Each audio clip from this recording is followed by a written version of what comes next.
He wasn't a career criminal. He wasn't a gang member. He was a church-going man in his 40s, a volunteer youth pastor who kept to himself, mowed his lawn, and waved at neighbors.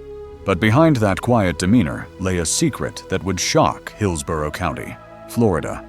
In the spring of 1996, 2 women were found brutally murdered and dumped into a remote pond in Plant City. Their names, Denise Roach and Christy Cowan. The man arrested for their murders, Samuel Lee Smithers, the man who once prayed over youth group meetings and handed out Bibles on Sundays. Now, nearly 3 decades later, he sits on death row, and on October 14, 2025, the state of Florida is scheduled to carry out his execution by lethal injection. But how did we get here? What snapped inside a man once trusted by his community? And more hauntingly, did anyone see it coming?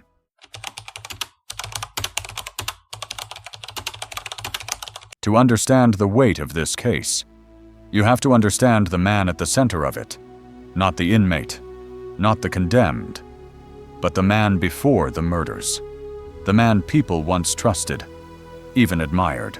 Samuel Lee Smithers wasn't a man who stood out. He wasn't charismatic, nor was he cold. He was ordinary.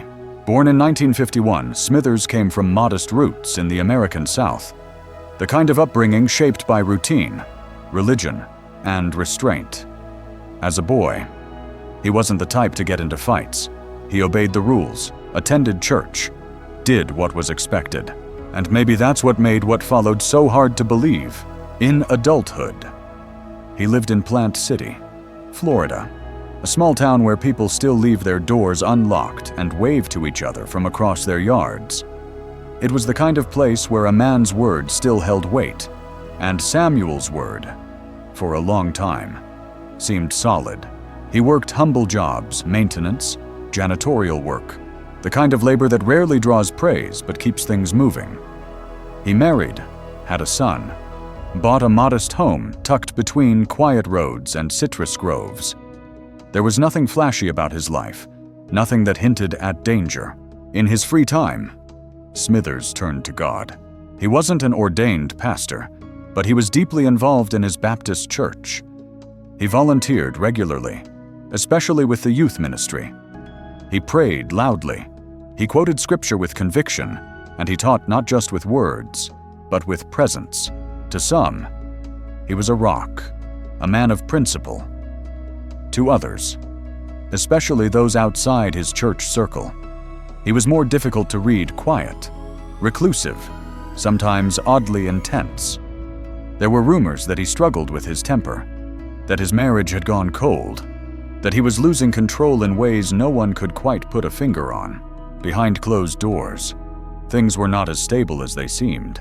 Some who knew him described a man with a deep need for control over his home, his wife, even over his own image. He was not loud or abusive in the conventional sense, but there was a tightness to the way he moved through life, a rigidity, a growing pressure just beneath the surface. In hindsight, there were warning signs, but in real time, they were easy to ignore, because how could Sam Smithers' church volunteer? Father, believer ever become a killer? Then came May 1996. 2 women, 2 lives stolen, 2 bodies discovered in a pond, and suddenly, the man no one suspected became the man no one could forget.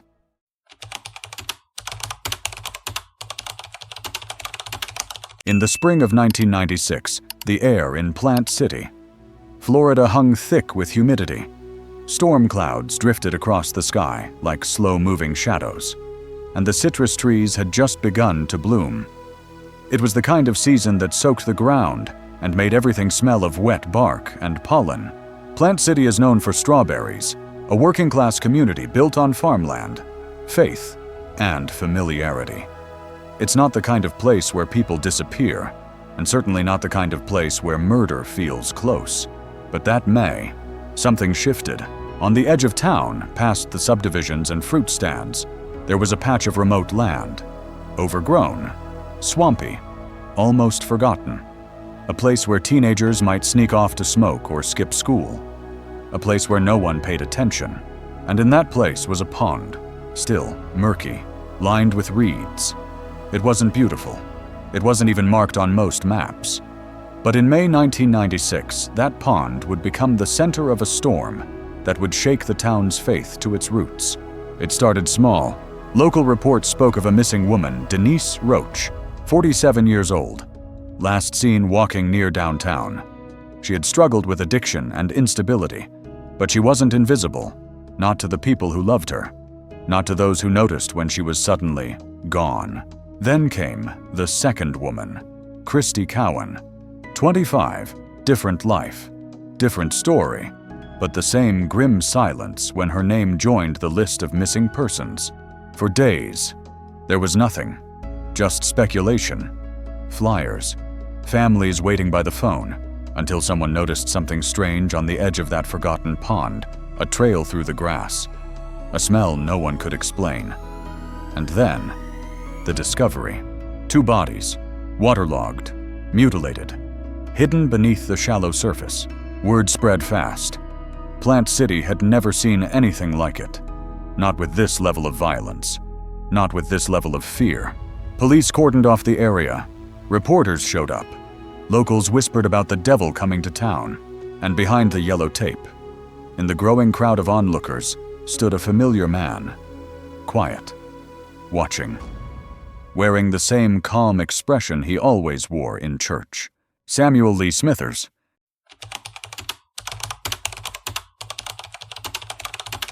It was a rainy day when Denise Roach stepped into the orbit of Samuel Lee Smithers. The details of their meeting were pieced together later through witness accounts, Smithers' own statements, and fragments of physical evidence.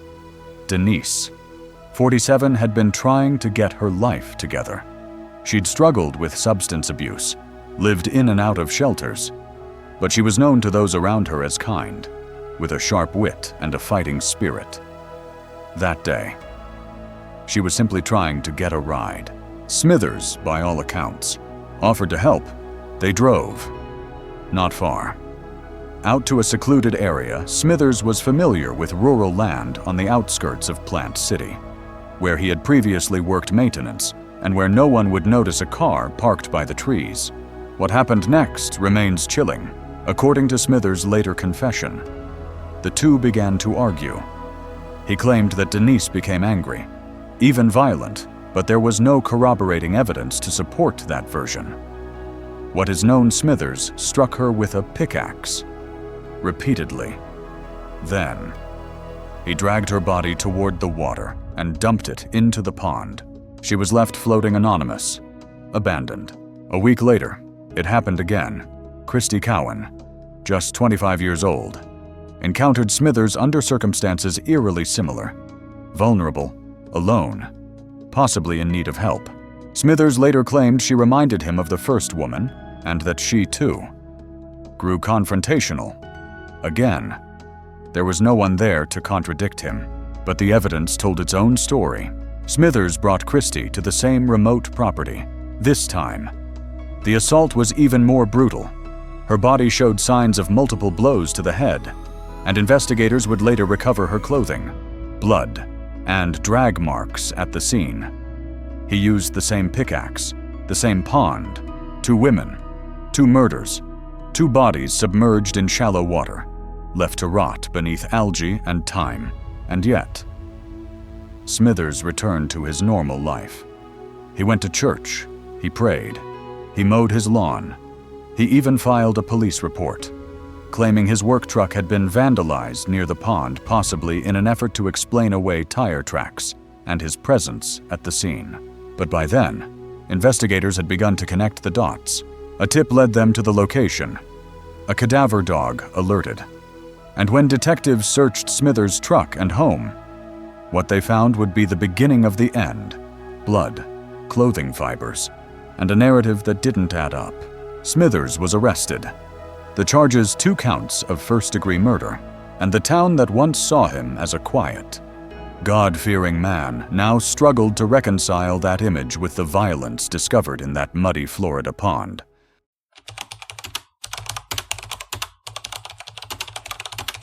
When police first approached Samuel Lee Smithers for questioning, He didn't seem nervous. He answered calmly. He even smiled, to the untrained eye. He looked like a man caught in the wrong place at the wrong time, not a killer.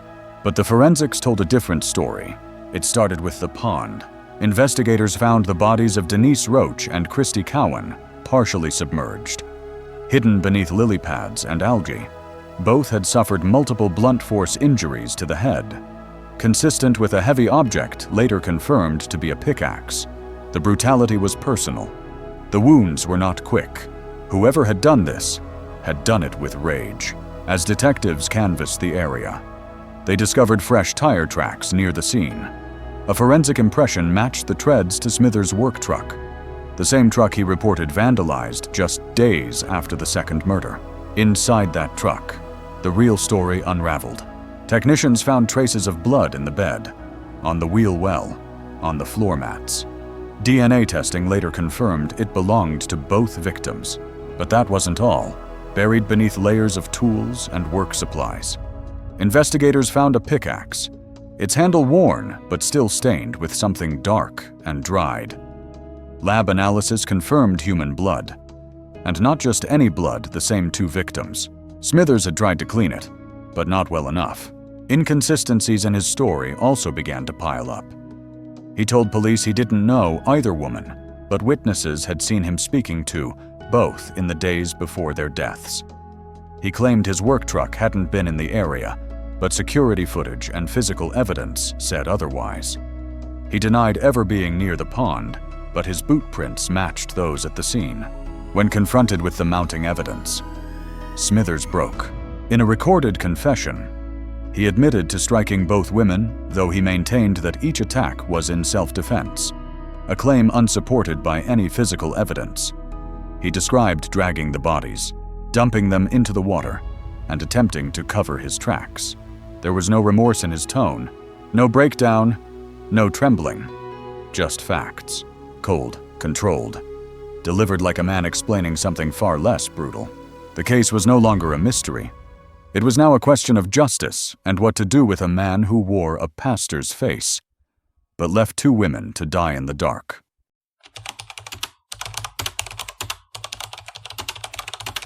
The courtroom was quiet when Samuel Lee Smithers first walked in. Not because people weren't watching, they were, but because no one quite knew how to process the man now in handcuffs. A father, a church volunteer, a killer.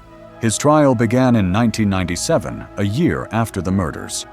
Prosecutors in Hillsborough County didn't hold back. They painted Smithers as a predator, someone who used his position of perceived morality to mask violent impulses, someone who targeted vulnerable women and tried to erase their existence in a pond off a rural road. The evidence was overwhelming.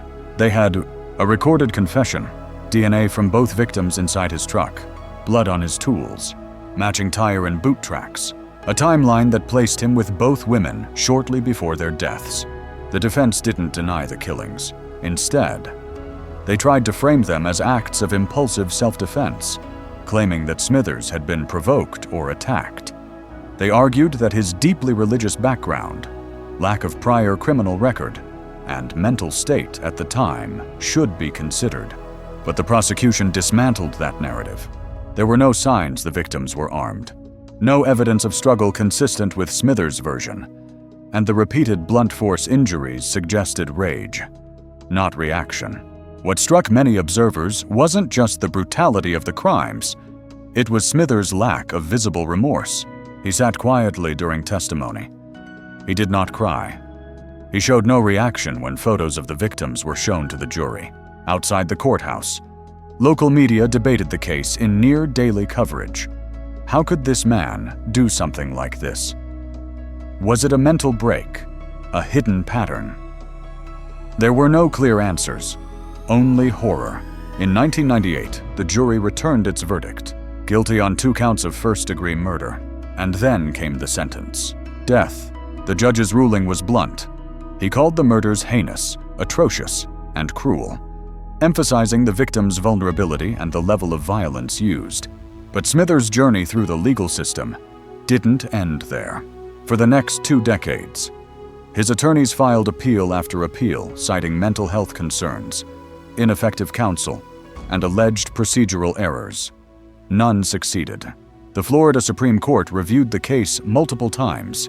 Each time, they upheld the sentence. The U.S. Supreme Court declined to intervene.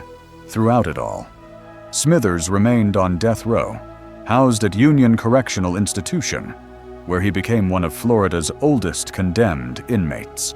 And still the public remained divided. Was he a monster who fooled his community for years? Or a broken man who snapped under pressure? No one could see. Either way, justice in the eyes of the state had been rendered, but the final act was still waiting.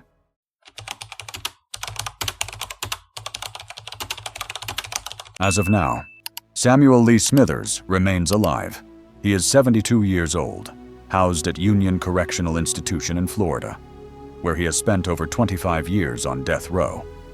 His daily life is confined to a small cell concrete walls, fluorescent light, a narrow bed. Meals slide through a slot in the door. Human contact is limited. Time moves slowly. But that time is running out. On August 30th, 2025, Florida Governor Ron DeSantis signed Smithers' death warrant, scheduling his execution for October 14, 2025 by lethal injection. It will mark one of the longest intervals between conviction and execution in the state's history, nearly 3 decades. And it means that, barring last-minute legal intervention, Smithers will soon face his final hours. As of this writing, he has not made any public statements. There is no known request for clemency, no confirmed final meal request, no indication of remorse or repentance. Those who have monitored his case say he has lived mostly in silence, rarely giving interviews, declining to speak publicly about the murders of Denise Roach and Christy Cowan. But what happens during a condemned man's last day is largely predetermined in Florida. If the execution proceeds, Smithers will be moved to a special holding cell, isolated and monitored 24/7, offered a last meal within state budget guidelines, allowed to meet with a spiritual advisor. If he chooses, given the option to make final phone calls or send letters, though no such plans have been made public. He will then be escorted to the execution chamber at Florida State Prison in Raiford. There, behind thick walls and bulletproof glass, the state will prepare to carry out the ultimate punishment. But as of this moment, he still breathes, and so does the uncertainty. What will Smithers say in his last words? Will he acknowledge the women whose lives he ended? Will there be tears, silence, defiance? We won't know until that room goes quiet.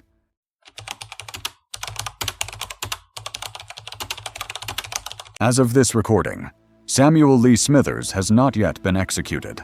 But if the state of Florida proceeds with its scheduled plan on October 14, 2025, here's what will happen. At some point during the day, likely late afternoon or early evening, Smithers will be escorted shackled at the wrists and ankles down a long corridor at Florida State Prison in Raiford. The walk is known as the Last Mile. The room awaiting him is sterile, pale, and brightly lit. The execution chamber is divided by thick glass. On one side, the gurney, the straps, the IV lines. On the other, witnesses, state officials, journalists, legal observers, and sometimes family members of the victims. Smithers, now in his 70s, will be helped onto the table if he cannot walk on his own. Once strapped in, a microphone will be lowered to his mouth. He will be offered the chance to make final words.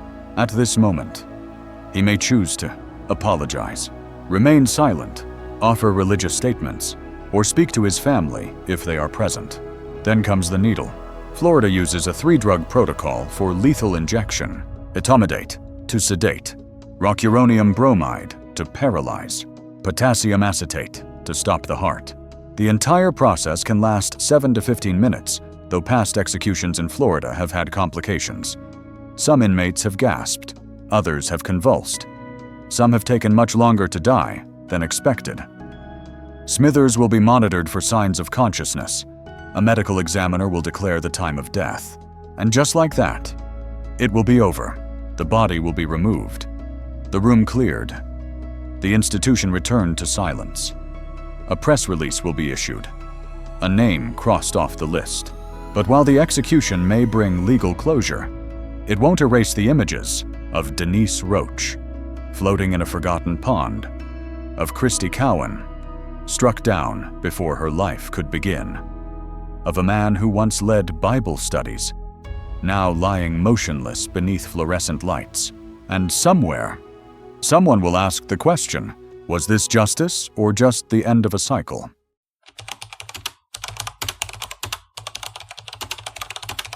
When the prison doors close behind him for the last time, if they do, Samuel Lee Smithers will become just another name on Florida's long list of executed men. Another case file archived, another death warrant carried out. But for many, the unease won't go away. How does a man spend decades projecting faith, community, and control, while harboring a violence so cold it sends 2 women to watery graves? And what does it say about the systems around him? The church, the family, the town that no one saw it coming. There are those who believe execution is the only just punishment for someone who takes not 1, but 2 lives with such brutality. There are others who question whether decades on death row, spent in isolation and spiritual limbo, is justice or vengeance slowly administered. And then, there are the victims, Denise Roach, Christy Cowan, 2 women, often forgotten in coverage focused on their killer. 2 lives that never got the chance to grow old. 2 stories left unfinished in a pond behind a patch of weeds. As of now, Smithers has shown little outward remorse. No press conference, no apology. Just silence. And maybe that's the most haunting part. Because silence doesn't bring closure. It doesn't answer the hard questions. What drives a man of God to murder? Can a killer ever truly repent? And in the end, when the needle is empty and the heart stops beating, is that justice served? Or pain recycled? We may never know. But the water still ripples in that pond. And the names of Denise and Christy still echo even when the headlines fade.